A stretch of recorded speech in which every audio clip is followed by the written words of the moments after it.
Good evening, ladies and gentlemen. Good evening, and welcome to what I hope will be an extraordinary evening and a very surprising evening, despite it naturally beginning on a disappointing note, and that is that Christopher isn't physically with us. You'll be pleased to know that he is actually watching this event.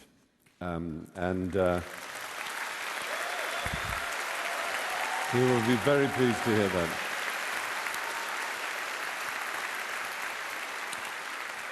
With him is his wife Carol and one of his great friends, Ian McEwan, the novelist. Amongst his many, many features, one of them is a genius for friendship, as we will discover. But I'm delighted to welcome you all to the South Bank Centre's Royal Festival here. You will be, I'll tell you who you'll be hearing from, and it won't surprise you if you know anything about Christopher. You'll be hearing from Martin Amis. You'll be hearing, yes, the man himself. You'll be hearing from Christopher Buckley, from James Fenton, from Salman Rushdie. And here in this theatre, I'll be talking to Emeritus Professor Richard Dawkins. And there's a very exciting 11th hour edition. A remarkable man, a remarkable artist, a remarkable actor who's a huge, huge admirer of Christopher, as I can tell everyone in this room is. And we're hoping, through the joys of Google Plus Hangout, to have a conversation with Sean Penn. So, first of all, I've just got a few words to say about Christopher Eric Hitchens. Yes, his middle name really is Eric. Maybe a comic name to us now, but it's A was the name of his father, and B, of course, was the first name of a writer, polemicist, essayist, and political thinker on whom Christopher has written a book, and from whom he can rightly claim descendancy and influence. Eric Blair, whose pen name, of course, was George Orwell. You can call Christopher Hitch. You might call him the Hitch. You can address him as Mr. Hitchens or Christopher. But if you wish to emerge from his presence unscathed, don't even think of calling him Chris. I have to explain why it's me here, why it is I here, introducing this evening. An evening during which Christopher and I were scheduled to shoot The Breeze, him in Washington, D.C., and myself here. I can't claim to call him friend with anything like the depth of meaning that several of the people we're going to hear from this evening can, but I can at least claim the privilege of having debated with him by his side at Hay-on-Wye and here in London for Intelligence Squared. And I can claim, too, that we call each other Old Horse, like Stanley Ukridge, or Old Crumpet, like Barney Phipps or Ufi Prosser, for we share a love and a great passion for the works of P.G. Wodehouse, and such things form a bond. The first thing I want to disabuse you of is the notion that Christopher is an earnest and humorless, political and utterly sanctimonious figure, as he is sometimes painted. He has fought for all kinds of causes all his life. He has stood up against bullies. He has outraged those who assumed he was a natural ally. He has poured all his energies, talents, and enthusiasms in 1,000 directions, but always, always with wit, with panache, with a sumptuously exquisite use of language, with a deep understanding that the connection between style and substance is absolute. A true thing, badly expressed, is a lie. Christopher has opened up debate, given voice to ideas and causes that without his talents would have been less ventilated and less understood. He has done so from a position of learning and understanding that earns the accolade, no matter how unloved and forlorn it is in Anglo-Saxon nations, of intellectual. Like me, he's Jewish on his mother's side, the side that counts. Like me, he's busy and productive, but unlike me, he is not a cheap whore. Well, I thank you for that applause. I say that I'm actually quite an expensive whore, and I like to think I'm a good whore, because I kiss. But I am way out of Christopher's major league. Almost everybody is. It's no accident that the great associations in his life, at which he was at the absolute center, of one of the most remarkable, talented and tight circle of friends in British cultural life for the last 50 years, who are all distinguished, not only by their supreme intelligence, their speed of wit, their range of learning and breadth of knowledge, but also quite simply, at the very level of the sentence, by their miraculous ability to put one word after another in the service of poetry, the essay, the novel, criticism, story, or political screed. Certainly he was a committed traveller, protester, pamphleteer, propagandist for the far left, a Trotskyist, an international brigadier of the old school, travelling from Cyprus to Cambodia, from Cuba to Paris, a soixante-huitard, an old-fashioned hard-left Bolshevik dissident and dissenter. Yet somehow, Christopher has emerged, I won't say as the most important member of that group, that would be a meaninglessly cheap and pointless thing to say, but as a very, very surprisingly influential and important figure of our times. He has become, in the words of Willie Loman, someone of account. He's torn into sacred cows like Mother Teresa and Princess Diana. He's horrified many of his apparently natural liberal left allies with his attacks on Clinton, his fervent support for the war in Iraq, and he's risen to the top of many little black books of revenge thanks to his bravura attacks on religionists, spiritual snake oil salesmen, established churches. But risen he certainly has, to a point of fame, adulation and attention that I think has surprised no one more than himself. So what we're here, perhaps most of all, to celebrate is that someone in this cultural desert of celebrity worship, counter-enlightenment malice, and revealed scripture tyranny, someone has shown that there is still in this world, especially amongst the intelligent and curious young, a furious appetite for ideas, for knowledge, for thought, and for the questioning of authority, for being, in a word from one of his best books, a contrarian. In that sense, Christopher Hitchens can rightly be described as a hero, not of the left or of the neocon right, not of libertarianism or of liberal humanism, but a hero of the mind. Well, he's certainly my hero, and thanks to technology, we will now be able to hear, I very much hope, we'll be able to hear from others who admire him too.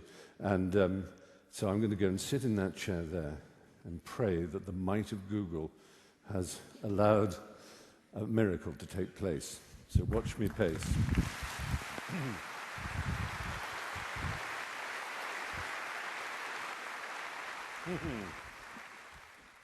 Oh, look, there's Sean. Hooray!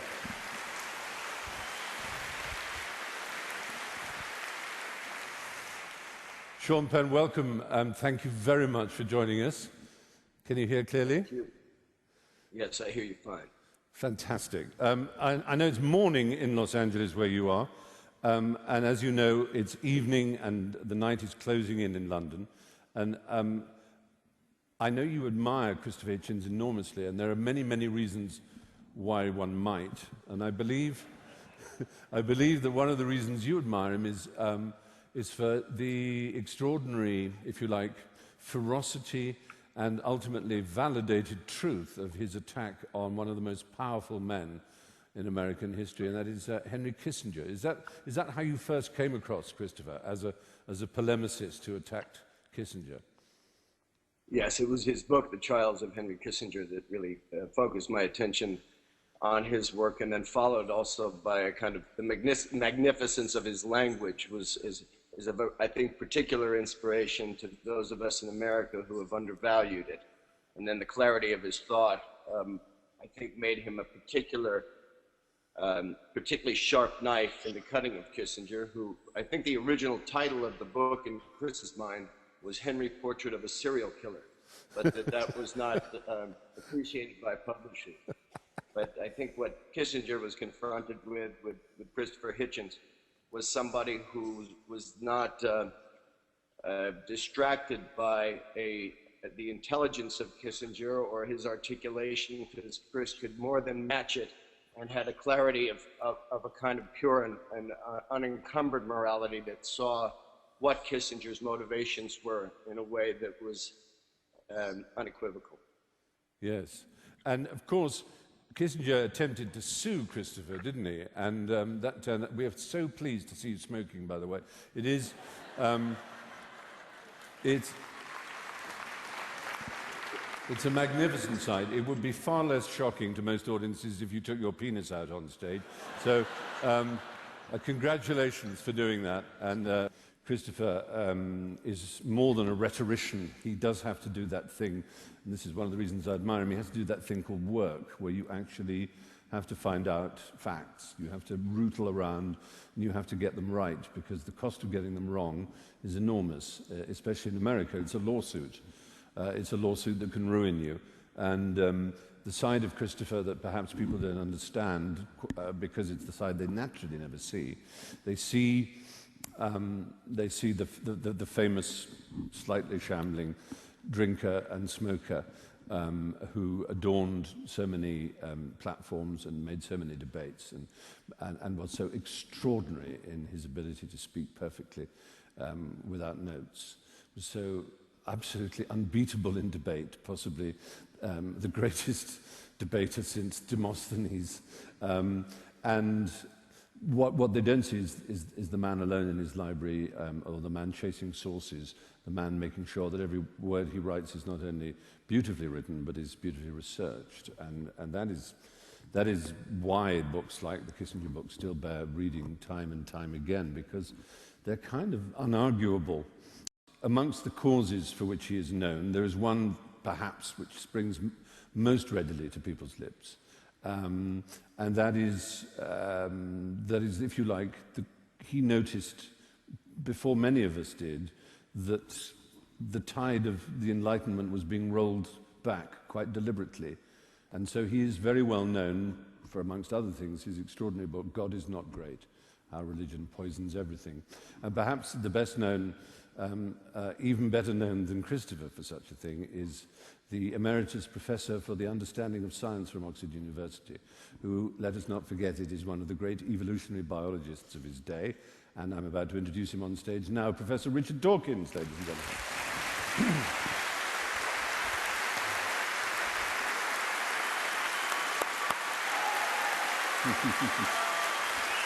Richard, well done. Sit down.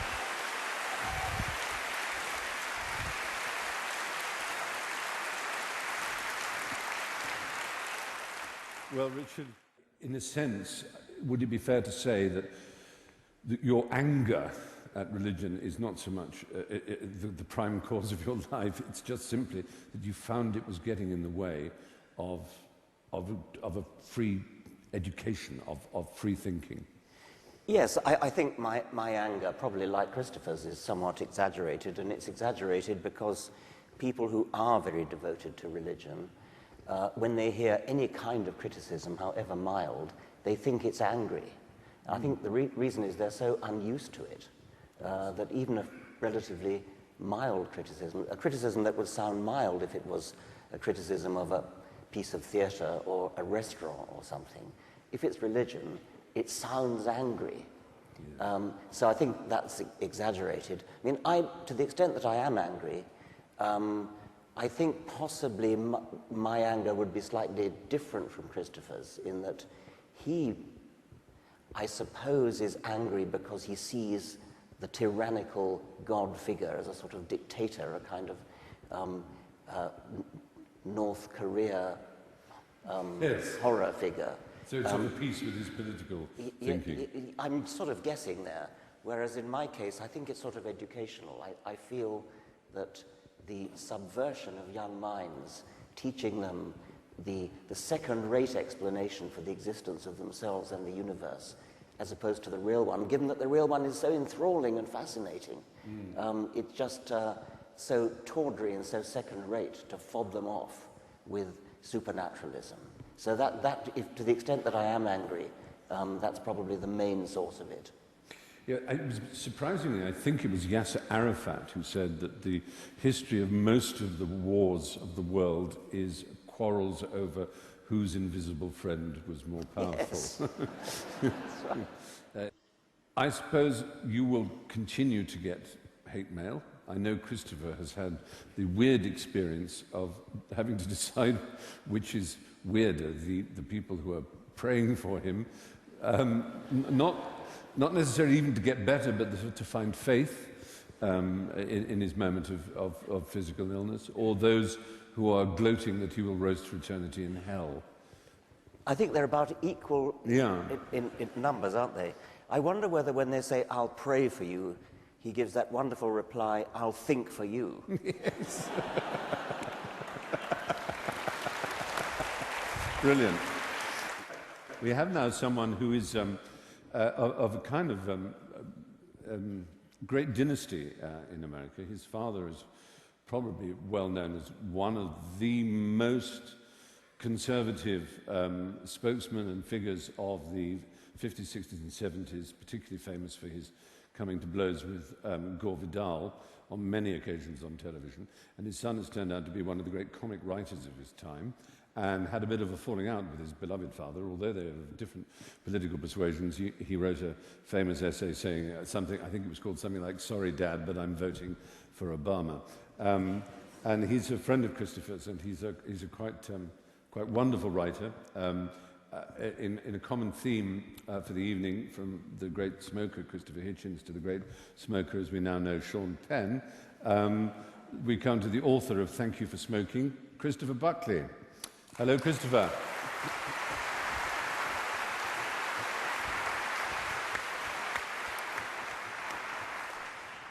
How are you? Hello, Stephen.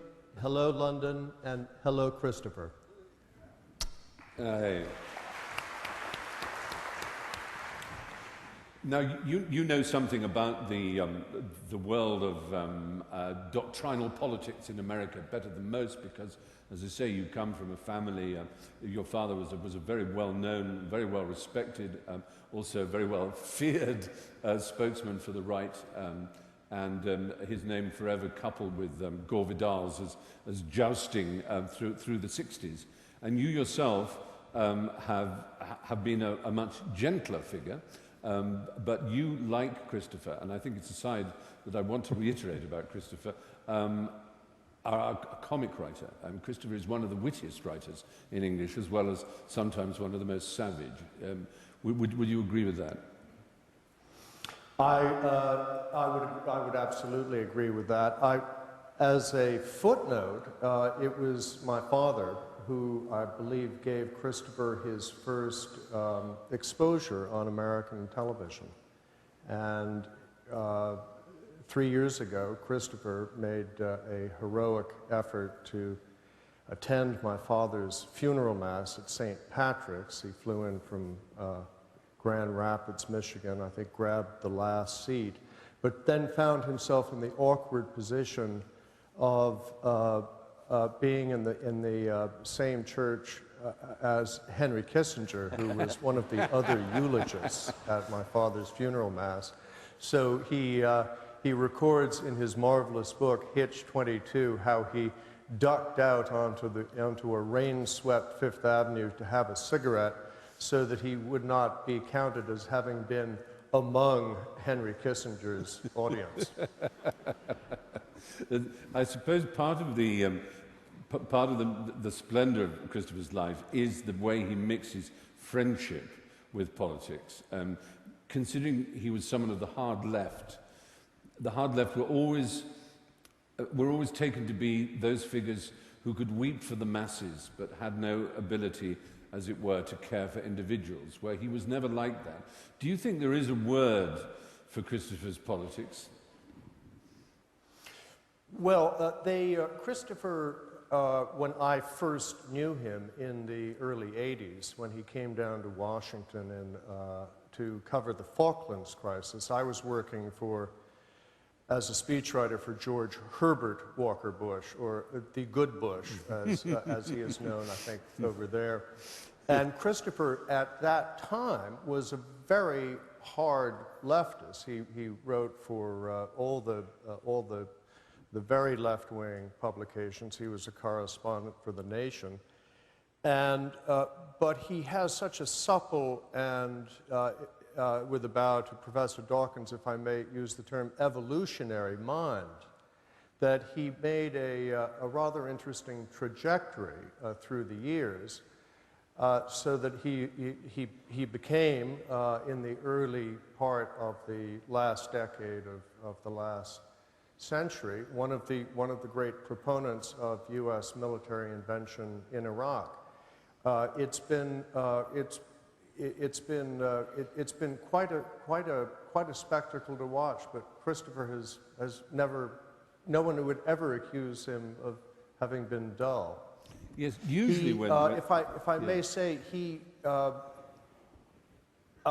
Christopher was the Rick Blaine of Washington. I refer, of course, to the Humphrey Bogart character in the movie Casablanca. Everyone went to the Hitches.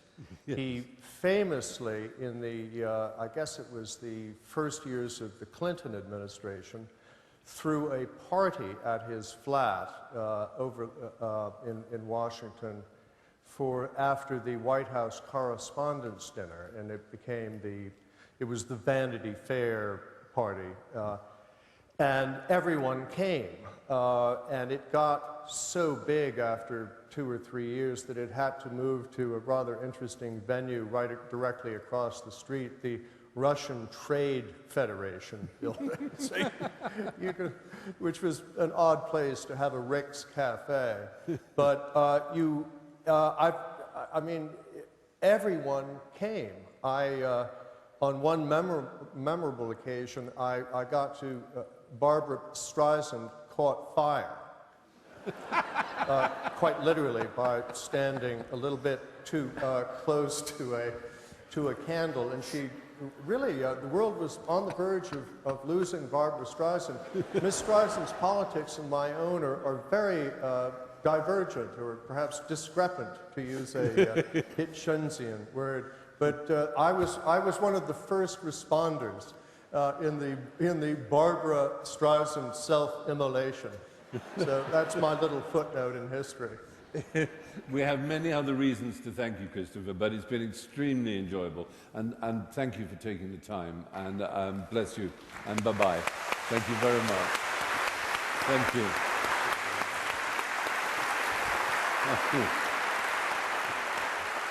I'm going to do my best to check to see. Without giving away too many secrets, you know how technically advanced Christopher and his wife are by the fact that they both have an AOL address. I know. It's just talk about, it's like Lady Bracknell, the unfashionable side of the square. I tried to persuade Blue, who's Carol, who is Hitch's wife, to see if she could use an instant messaging system. They don't seem to have managed to do that. She did say she might even try and text me, so we'll see if we've got any words of wisdom yet from here on my thing here. Oh, hello. Yes. Actually, she's chosen email, which is really clever of her. We've got contributions here. Let the games begin. It starts. And these are actually being typed by Ian McEwan because apparently his fingers are better. So, we get. This is from Ian. I talked until late last night with Hitch. We were discussing the non-communist left of the early 50s. He can't run a mile just now, but be reassured the Rolls-Royce mind is purring smoothly, which is a very good line there from Ian McEwan. Now I'm going to introduce someone whom I've admired, and I wish I could say I knew. I know him through his poetry. I think we are lucky to be living in a time when there are still great poets. Seamus Heaney is still with us, and I do believe that the greatest English poet alive is James Fenton. He is simply remarkable. If you don't know his work, it is the most... It's as accessible as Philip Larkin, as deep as Eliot or any poet you wish it to be. It's as long-lasting and as refreshing to the mind as poetry can be. It is absolutely perfect. He has been one of Christopher's closest friends for the longest possible time since their Oxford days as undergraduates. And he is in New York, so we want to say hello, if we can, to James Fenton. Hello. Hello. Hello. Thank you.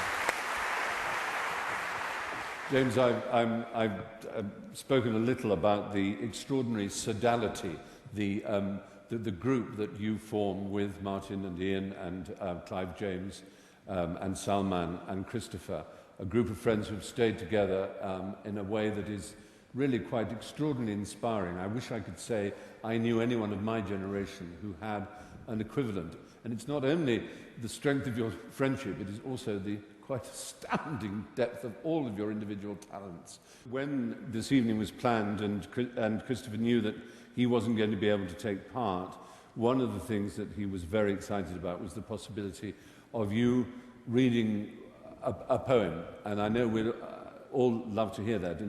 Yes. Which one have you chosen? Yeah, and you suggested it as the skip? The skip, which is The one of skip my favourites. is the one that Christopher suggested. Good. Well, we'd love to hear it.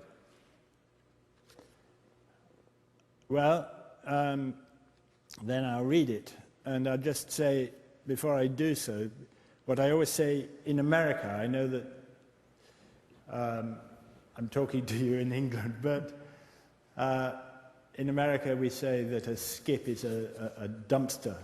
The skip.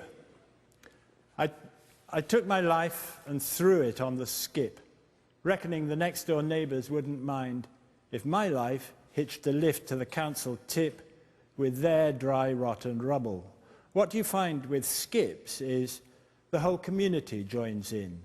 Old mattresses appear. Doors kind of drift along with all that won't fit in the bin and stuff the binman can't be fished to shift. I threw away my life, and there it lay and grew quite sodden. What a dreadful shame, clucked some old bag and sucked her teeth. The way the young these days, no values, me I blame. But I blamed no one. Quality control had loused it up, and that was that. Enough said. I couldn't stick at home. I took a stroll and passed the skip and left my life for dead. Without my life, the beer was just as foul, the landlord still as filthy as his wife. The chicken in the basket was an owl, and no one said, Jim lad, where's the life? Well, I got back that night, the worse for wear, but still just capable of single vision. Looked in the skip, my life, it wasn't there. Some bug had nicked it without my permission. Okay, so I got angry and began to shout and woke the street. Okay. And I was sick all down the neighbour's van. And I disgraced myself on the parquet. And then, you know how, if you've had a few, you wake at dawn all healthy like sea breezes, raring to go and thinking, clever you got away with it. And then, oh Jesus, it hits you. Well, that morning, just at 6, I woke, got up, and looked down at the skip. There lay my life, still sodden on the bricks. There lay my poor old life, arse over tip. Or was it mine? Still dressed, I went downstairs and took a long, cool look. The truth was dawning. Someone had just exchanged my life for theirs. Poor fool, I thought. I should have left a warning. Some bastard saw my life and thought it nicer than what he'd had. Yet what he'd had seemed fine.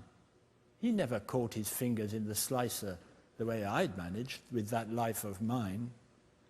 His life lay glistening in the rain, neglected, but still a decent and authentic life.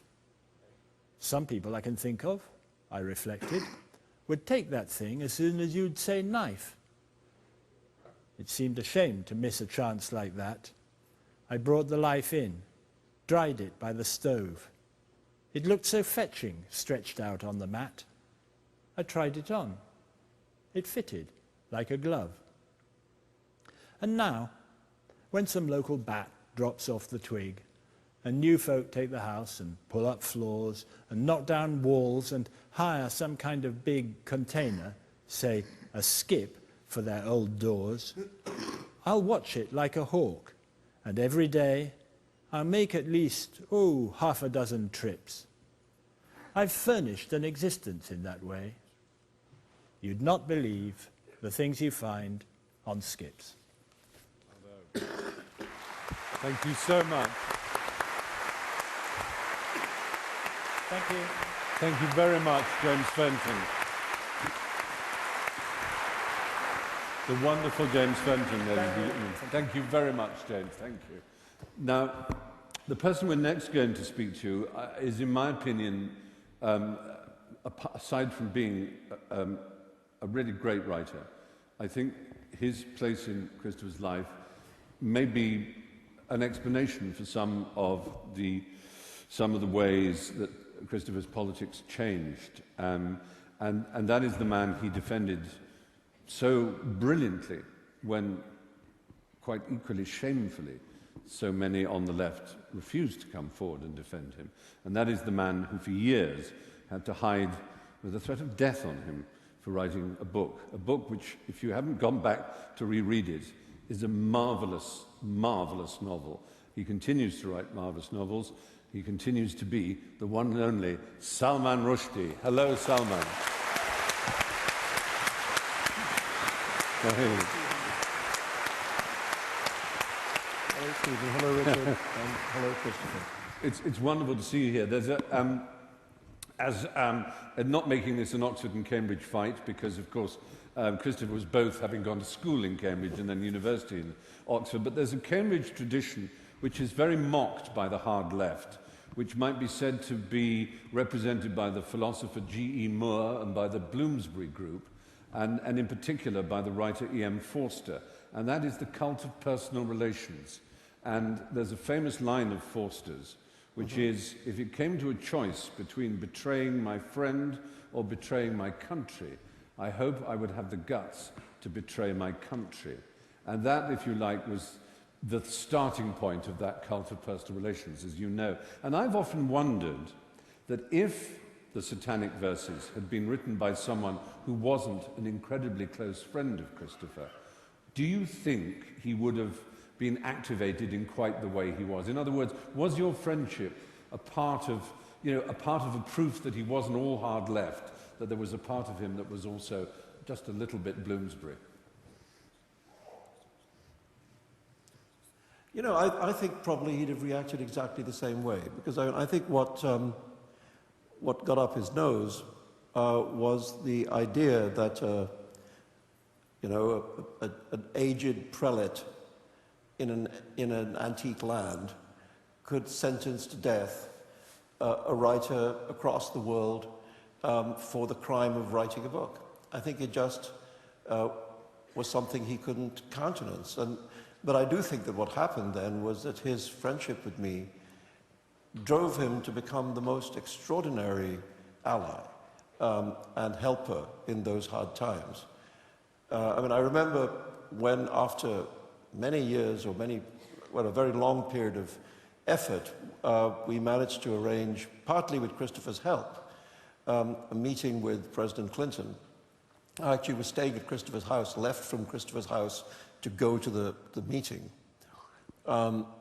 which was on the day before Thanksgiving. And on the day before Thanksgiving, the President of the United States always has to ceremonially pardon a turkey, one turkey. Tom the turkey is pardoned, all the others are killed. And I was going to be seeing Clinton immediately before the pardoning of the turkey, and so we imagined the possible headline of the newspapers the next day, which was that Clinton pardons turkey, Rushdie gets stuffed. However, as it happens, the meeting was quite successful, and I remembered that George Stephanopoulos, then an aide of Clinton's, who had been very helpful, was so excited when the meeting took place that he called Christopher at his house and said, "The eagle has landed." And So Christopher was very, very much at the heart of that struggle.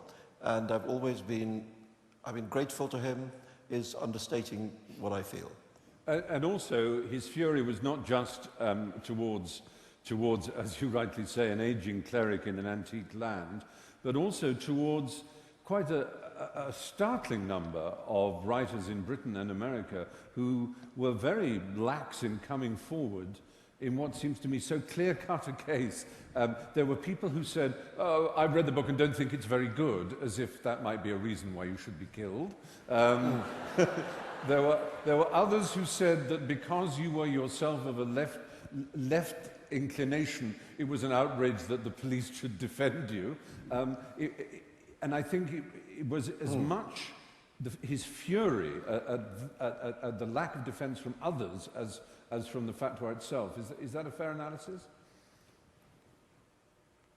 Yeah, I think that's so. But I mean, for me, just the main memory of those years is that Christopher was always there when I needed him. You know, one of the things I learned in those years is the meaning of a friend in need. You know, and Christopher was a transcendent example of that. He was there for whenever I needed him, for whatever I needed him for, and that was just to do both with his principles and the way in which he felt those principles were offended by the attack on my book, but also by his, as we know from his memoir, his enormous gift for personal friendship. Exactly, and I was going to return to his memoir, Hitch 22. When he first, as it were, introduces you, it might come as a surprise to those who don't have the privilege of knowing you, that almost the first thing that impressed him about you was your facility with words and the fun and games you had with words. Can you take us through some of your particular games that you used to play? Well, Christopher, is a very funny man, and we did invent one or two sort of ridiculous word games. Well, perhaps the one I could share with you is the one about titles that don't quite make it. And examples of this would be A Farewell to Weapons, or For Whom the Bell Rings, or Mr. Zhivago, To Kill a Hummingbird, the catcher in the wheat, Melville's great masterpiece, Toby Dick, etc.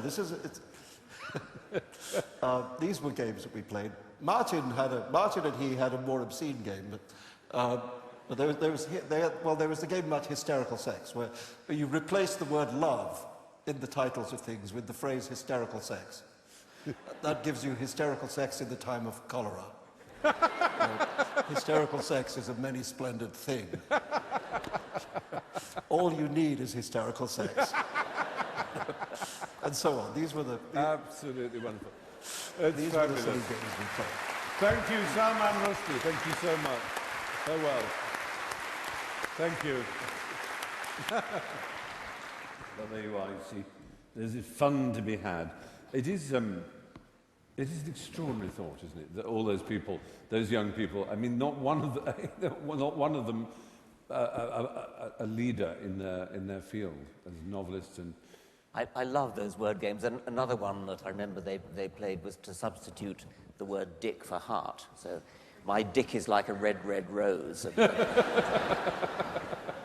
Very pleasing. Will you be my sweet dick? Yes. We're now going to talk, I hope straight away, to the centre of the sodality, at least according to James Fenton. And that is one of the great novelists of our times, also a great essayist of our times, and of course one of Christopher's greatest friends, Martin Amis. Are you there, Martin? Hello. I'm here.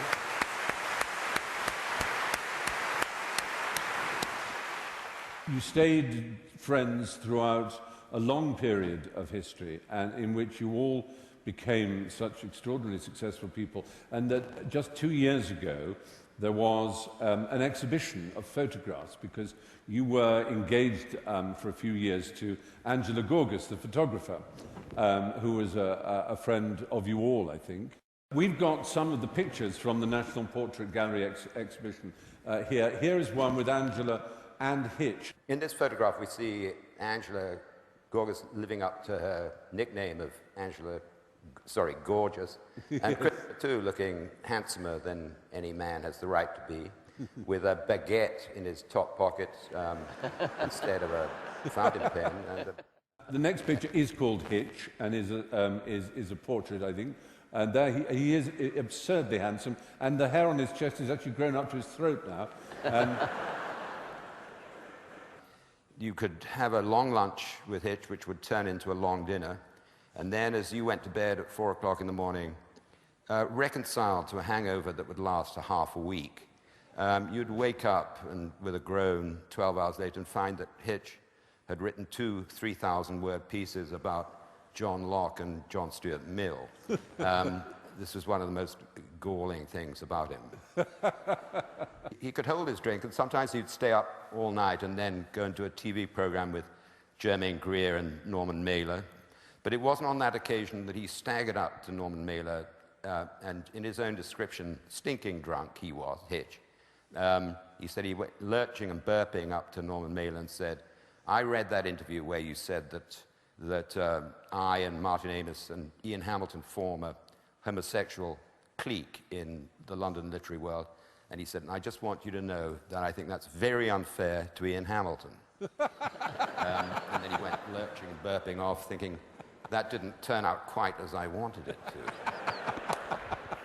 Well, of course, there is the eternal mystery, which will join the mysteries that Thomas Browne mentioned in, that we will never know what name Achilles took when he went among women, and we will never know the song the siren sang, and we will never know the names of the 2 men in the Conservative government whom Hitchens bedded when he was a young undergraduate. But I don't expect you to give the game away, but it's an intriguing game that will be played forever. But you can see why they bedded him, because he was rather a beauty. And the other picture here, again with cigarette, but most surprisingly with a brace of pheasants. And it's entitled, of all things, Hitch on the Rothschild estate. We agreed that the idea that the Bollinger Bolshevik was inherently hypocritical had to be kicked out. Why should only right-wing people be able to enjoy champagne? And Christopher very much relished the high and the low. But I would like to tell this little story about, I think shows how he felt about class.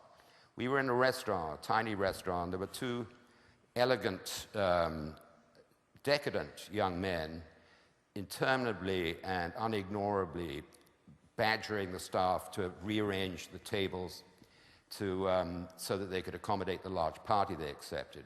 We were middle bohemian. They were minor gentry, I would say, and they had that look of people who await with epic calm the deaths of elderly relatives. And one of these young men came up and swooped down in an elegant crouch in front of Christopher and me, and he was obviously going to ask us to move tables. And he pouted up through his fringe and said, after a flirtatious pause, "You're going to hate us for this." And Christopher said, "We hate you already."